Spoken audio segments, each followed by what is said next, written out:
Assalamualaikum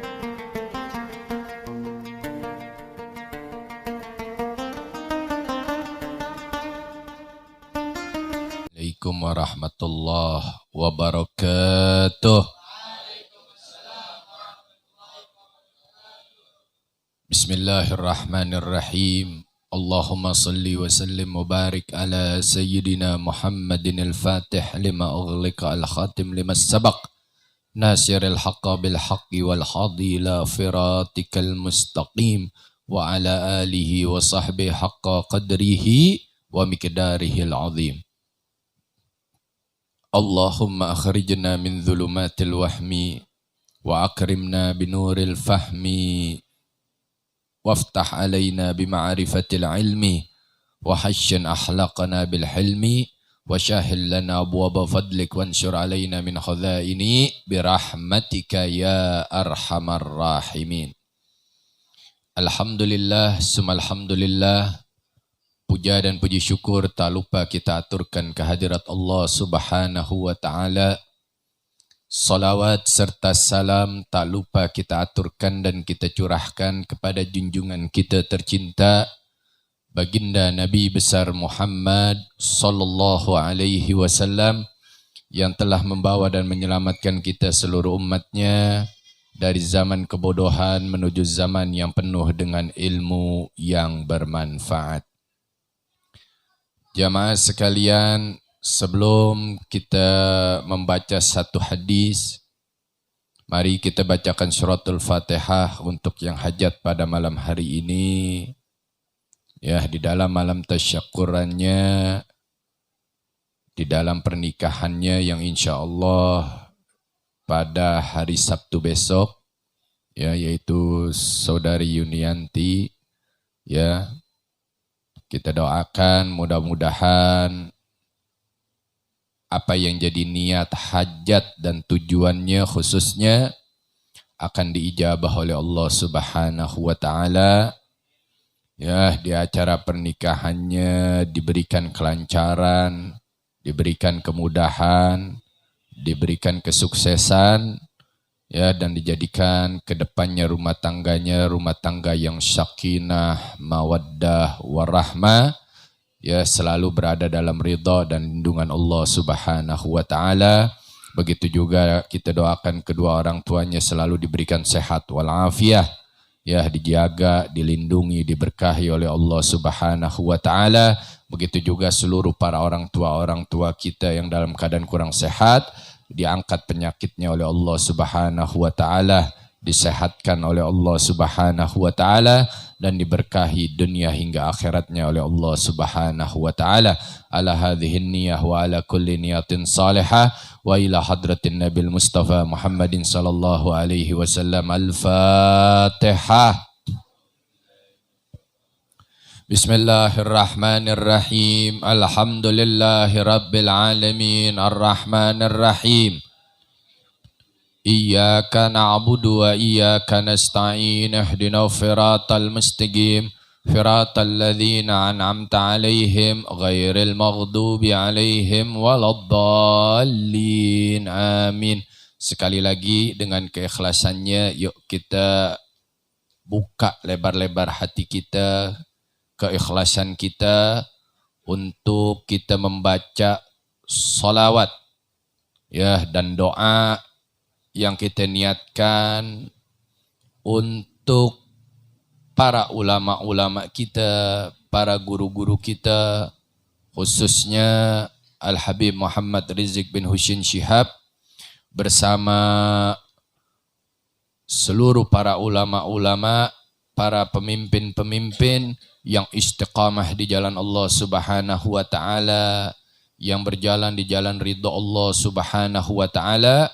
Mudah-mudahan dengan salawat ini, dengan doa ini, Allah Subhanahu wa ta'ala selalu memberikan keselamatan, memberikan perlindungan, memberikan ridha-Nya untuk guru kita, untuk imam besar kita Al-Habib Muhammad Rizik bin Husin Shihab, dan Allah Subhanahu wa ta'ala hancurkan, Allah Subhanahu wa ta'ala binasakan Allah Subhanahu wa ta'ala bikin susah daripada musuh-musuhnya.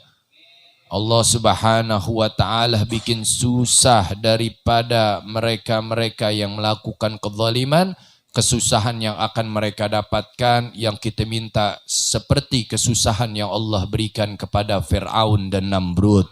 Kesusahan yang Allah berikan kepada Abu Lahab dan Abu Jahal akan Allah Subhanahu wa ta'ala berikan kesusahan-kesusahan kepada mereka-mereka semua yang telah membuat susah daripada kekasih-kekasih Allah Subhanahu wa ta'ala. Dengan itu kita baca 3 kali bersama-sama. Anda baca, antum ikuti. Bismillahirrahmanirrahim. Allahumma salli wa sallim ala sayyidina Muhammadin asy-syafi'i yaumal hisab salatan tansuru biha al-habib Muhammad Rizq bin Husain Shihab wa man ma'ahu minal iyali wal ikhwani wal ashab wa ala alihi wa sahbihi ulil albab Allahumma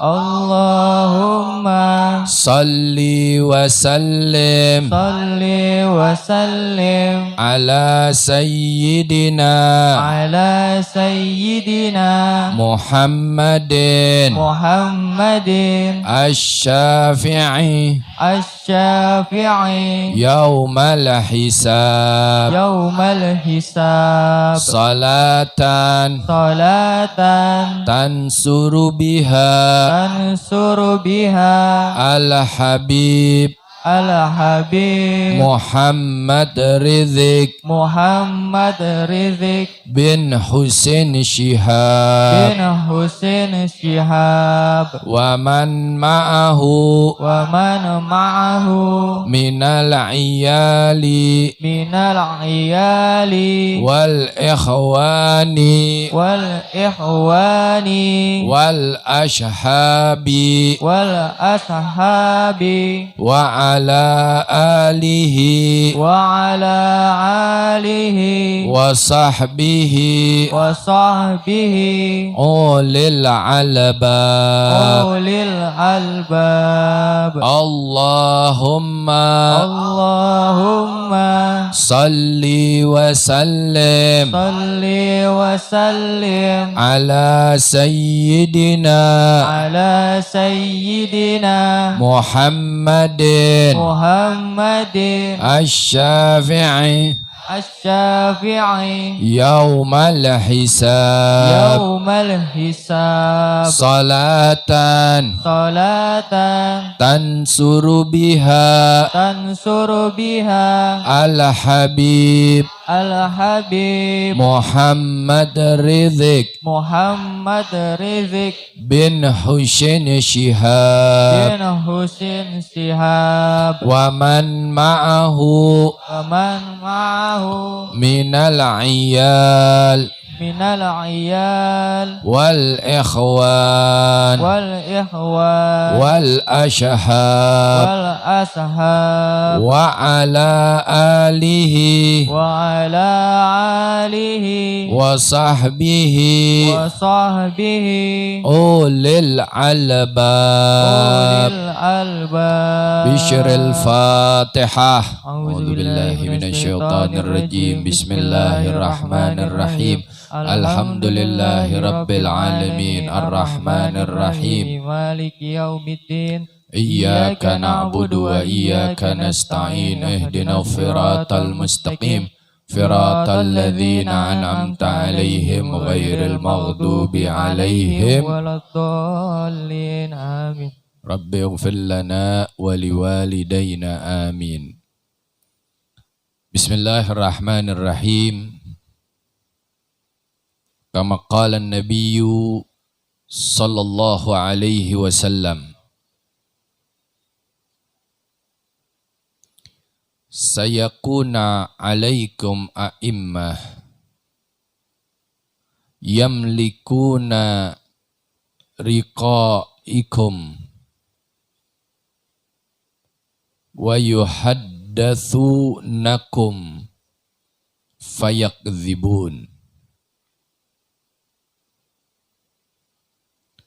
wa yu'ammalu fayushikuna la yarduna minkum hatta tuhashuna qabihahum wa tusaddiku kadhibahum a'attahum al-haqqu maradu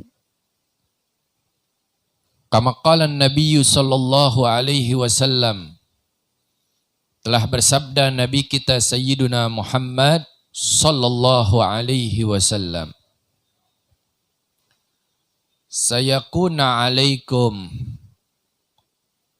kalian umatku nanti suatu zaman akan dipimpin oleh para pemimpin yang mengancam kehidupan kalian. Jadi Nabi prediksi itu nanti itu umatku akan dipimpin oleh seorang pemimpin yang mana pemimpin tersebut mengancam daripada kehidupan kalian, yaitu kehidupan mereka.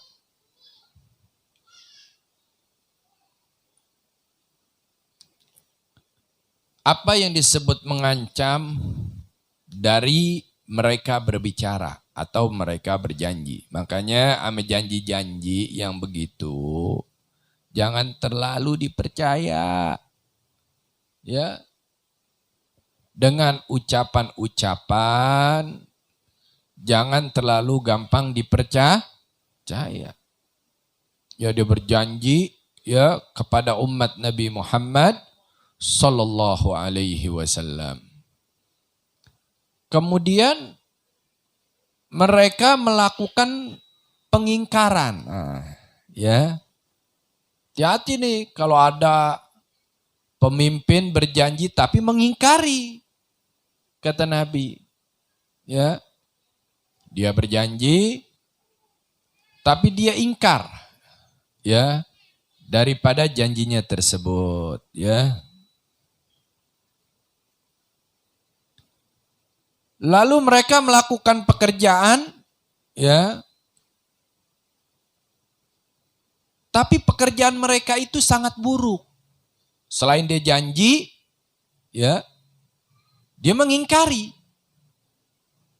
Oh dia bekerja, rajin bekerja. Tapi pekerjaannya itu, apa yang dia kerjakan itu sangat buruk. Ya.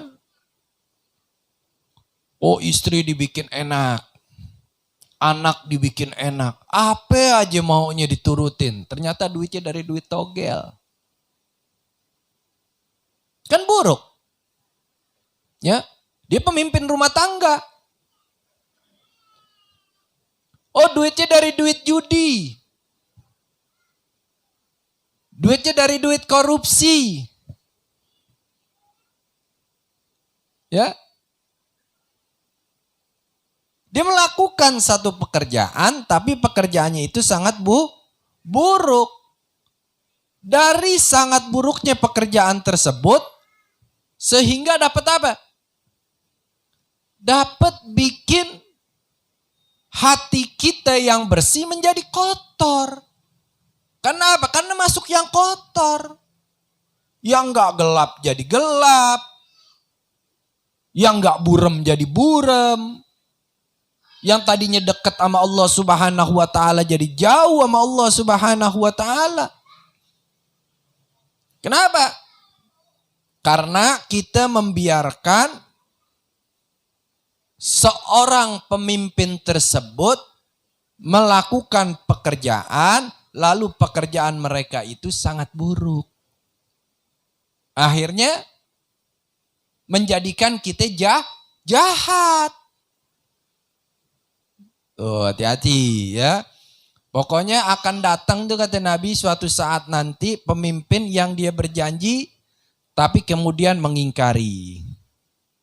Kedua, dia melakukan pekerjaan tapi pekerjaannya itu sangat buruk. Lalu mereka ya, yaitu kita memuji orang tersebut. Oh, kita puji pemimpin tersebut. Ya. Tapi kita nggak tahu, ya. Dia itu tidak suka dengan kita. Tapi kita terus puji daripada pekerjaannya. Ya. Tapi kita selalu senang dengan pekerjaan mereka, dan kita mengeluarkan pujian kepadanya, ya. Baik dari apa? Dari keburukan mereka. Dari keburukan si pemimpin tersebut udah buruk, ya. Tapi kita puji. Itu kata Nabi. Sekarang, ya, kita nggak tahu apa yang dikerjain, ya. Tapi tiap hari, tiap bulan, ya kita dikasih duit. Ya. Apa yang kita mau diturutin. Senang. Ya taruh ini pemimpin rumah tangga aja kita taruh dulu deh. Jangan pakai pemimpin presiden kejauhan. Rumah tangga dulu. Ya. Kalau istri selalu maunya diturutin sama suami, ya, keinginannya, oh seneng punya suami begitu pasti. Ya. Tapi padahal suami nggak demen. Kenapa? Gue malas kalau di rumah dikit-dikit duit. Ada gak yang begitu? Banyak ya, laki begitu banyak tuh. Kenapa? Dia nggak demen tuh apa yang ada di dalam rumah tangganya. Tapi si istri nggak tahu apa-apa. Pokoknya kalau pulang tahu-taunya suami bawa duit, suami bawa makanan, suami bawa yang diinginkan. Tapi padahal di luar nih suami gerendengan. Kalau ditanya, ente kok nggak pulang sih? Ah, nih males pulang. Pasti jam segini biniannya masih bangun. Pasti nyampe rumah langsung duitnya mana? Gajian udah turun belum? Dapat apaan sekarang? Itu padahal demen nggak begitu? Enggak demennya apa? Dari sifat. Dari kelakuan. Ya, seseorang sama. Ente mau jadi apa? Oh, mau jadi anggota dewan, DPR. Oh iya, kalau ente udah naik, ente mau kasih aneh apa?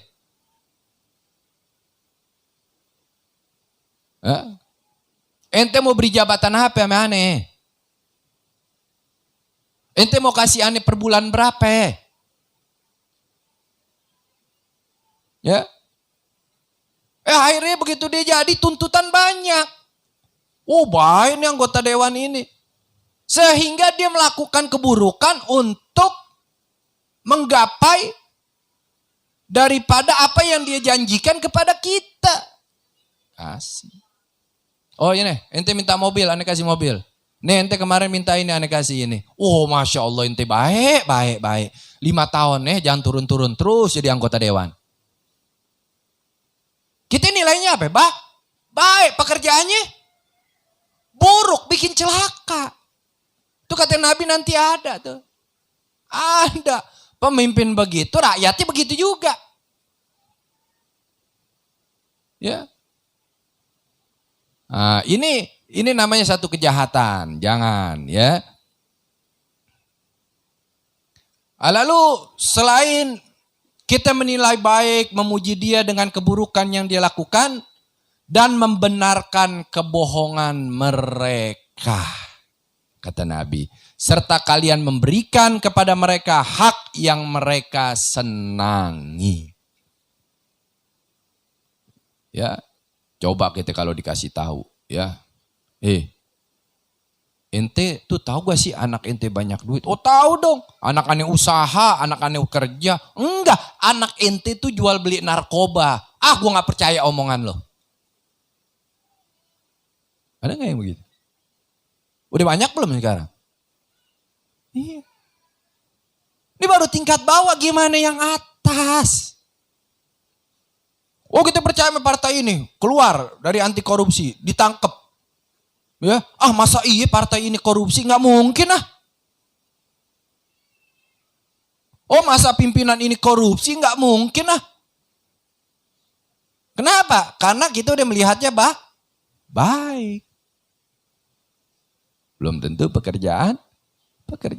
Hati-hati ya. Ente kalau atas mau rubah dulu nih kita yang di bawah. Gimana kita mimpin di rumah tangga? Gimana kita mimpin di lingkungan? Ya, gimana kita kepada sahabat, kepada kerabat, kepada teman? Ya. Dan kata Nabi, mereka ya kalian memberi kepada mereka hak yang mereka senangi. Jangan tuh, hati-hati. Sehingga kita memberi apa yang mereka senangi, yang mereka mau, yang mereka inginkan. Akhirnya kita menyesal. Ya menyesal kenapa? Dia udah kuasain, hati-hati. Ya ente yang beri ruang buat mereka. Ente yang kasih ruang. Ya, ada teman muslim, saudara seiman datang. Ane beli dia rumah ente per meter seharga NJOP. Berapa? Oh 10 juta. Ya udah gimana? Wah enggak, 10 juta gue gak jual. Dateng nih. Ya. Dari mereka yang gak seiman dan seagama sama kita gimana? Ane bayarin deh rumah ente 20 juta. Wah bagus ente bro. Kalau begitu, beli deh. Kita kasih ruang, kita kasih tempat. Kenapa buat tempat teman kita seiman, seagama buat kita gak kasih tempat? Sehingga keinginan mereka meluas. Ya. Ada tetangga dagang susah. Lahan gak ada. Tetangga punya lahan. Mau numpang. Mungkin ntar kalau usahanya maju. Ya, dia akan bayar listriknya. Dia akan bayar kontrakannya. Enggak ada lu nyusahin. Kalau giliran ada orang datang pengusaha, gimana tanah ente ane kontrak ya? Setahun 100 juta ya. Ane mau bikin minimarket di sini. Kita kasih tempat. Coba gara-gara satu seperti itu berapa ribu minimarket yang ada di Ganggang. Milik siapa? Milik saudara seiman seagama dengan Anda? Bukan. Kenapa itu bisa terjadi? Karena perbuatan Anda.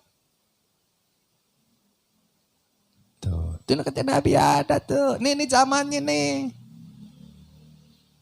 Ya, siapa yang beri ruang? Pemerintah? Bukan. Dari bawah dulu. Sampai atas. Nah, itu dirubah. Ya. Nah, ini yang pertama. Jadi seorang penguasa memerintah dengan mengancam dan menekan daripada rakyatnya. Seperti kita menekan keluarga kita. Udah deh lu makan aja, lu gak usah tahu nih duit dari mana hasilnya. Kita tekan gak? Kita tekan. Si anak nanya, ya kayaknya aneh setiap makan duit ayah nih malas banget sholat. Bawel loh, masih mending gue kasih makan. Pakai mau tahu? Hah? Makan loh. Neken. Sama, apa bedanya? Ya. Nah. Ini hadis pertama yang aneh ingin sampaikan, rubah diri kita. Rubah sikap kita di dalam kita memimpin. Khususnya kita nih laki, nih antum semua pemimpin di dalam rumah tangga antum. Insya Allah kalau kita memimpin rumah tangga kita dengan benar, ke depan kalau Allah izinkan kita menjadi pemimpin warga kita, kita akan menjadi pemimpin yang benar. Kalau Allah izinkan dan ridhokan kita menjadi pemimpin di negeri kita, kita juga akan menjadi pemimpin yang benar. Kenapa? Karena dari dasar udah benar, bukan kebenaran. Ya. Nah, ini pertama. Lalu hadis yang kedua tentang seorang pemimpin mengangkat pembantu. Ya, pembantu itu maksudnya pembantu orang-orang yang berbuat jahat. Kama qala Nabi sallallahu alaihi wasallam, yakunu fi akhiriz zaman umara zalamatun. Akan datang, kata Nabi Shallallahu Alaihi Wasallam, di akhir zaman nanti para penguasa yang memerintah dengan sewenang-wenang.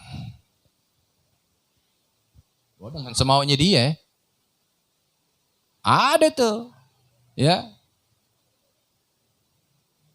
Akan datang satu zaman yang mana para penguasa memerintah dengan sewenang-wenang.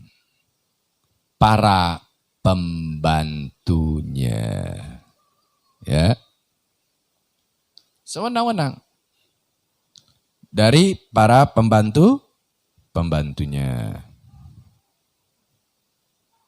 para hakimnya, para menterinya menjadi pengkhianat hukum. Dan para ahli hukum Islam, kata Nabi Shallallahu Alaihi Wasallam, para fuqaha menjadi pendusta, menjadi pendusta. Sehingga kata Nabi Shallallahu Alaihi Wasallam, siapa saja di antara kalian yang mendapati zaman itu, maka sungguh kalian jangan menjadi pemungut cukai. Ente dapetin tuh zaman, ya, jangan ente menjadi pemungut cukai. Maksudnya apa? Pemungut yang subhat dengan mereka jangan, ya. Ini udah tahu nih barang lampu merah. Kalau merah bisa keluar gak? Kagak. Tapi ente nego lo bikin hijau dong. Biar jalan nih barang.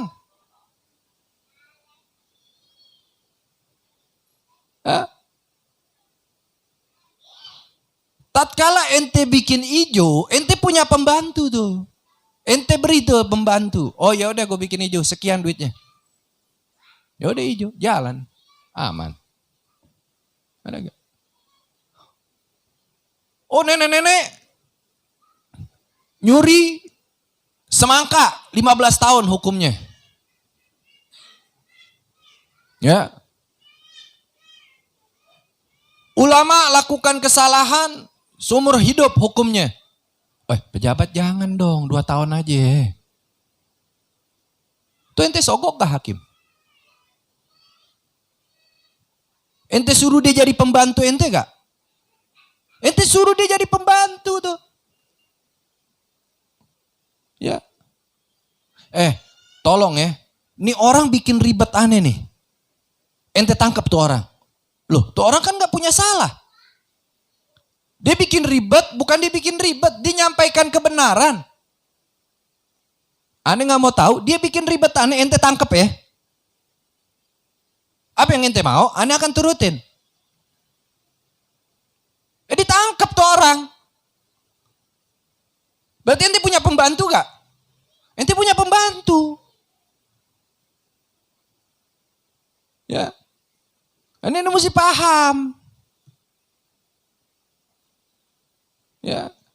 Jangan pernah tatkala kita punya pembantu, kita suruh pembantu kita melakukan kejahatan. Dan tatkala kita jadi pembantu, jangan mau kita jadi pembantu orang yang selalu memerintahkan kita di dalam kejahatan. Itu poinnya. Oh gimana dong? Kerjaan sih. Oh gimana dong, ini usaha. Kalau aneh nggak begini, aneh nggak makan. Yang beri ente makan Allah. Coba ente berhenti daripada pekerjaan kejahatan. Apa ente kelaparan? Enggak. Apa ente hidup susah? Wajar, Nabi lebih susah kok. Ente kok takut? Hah? Mungkin ente kalau hidup di zaman Nabi ente nggak pengen kali. Hah?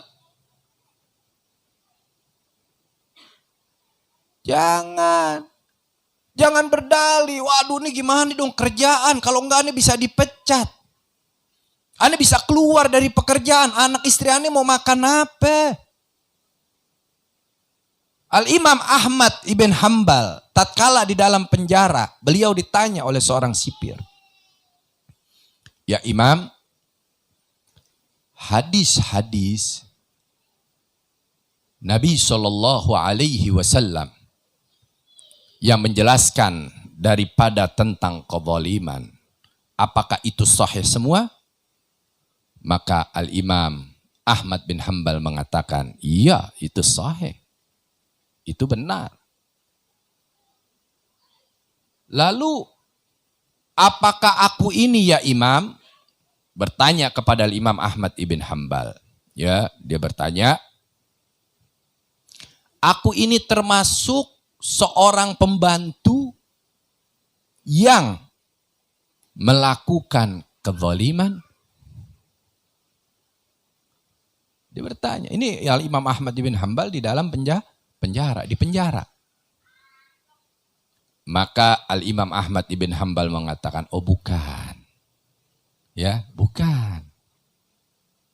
Lalu, kalau aku bukan siapa ya imam pembantu daripada yang melakukan daripada kezaliman atau kejahatan?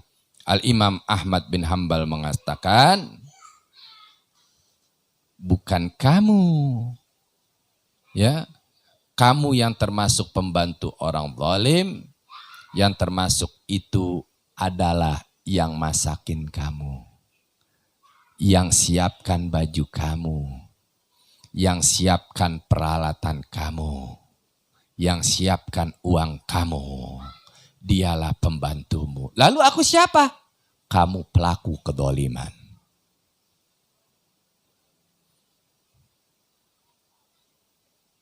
Ente ane suruh lakuin kesalahan, ente mau? Ane siapin. Oh ente mau, duitnya berapa? Nih ane kasih. Ane pembantu ente loh, hati-hati. Pak, tapi kalau ane pakai baju seragam ini nggak bisa. Lepas nih beli baju lagi. Ane pakein ente baju. Ane pakein ente celana lain. Ane jadi pembantu.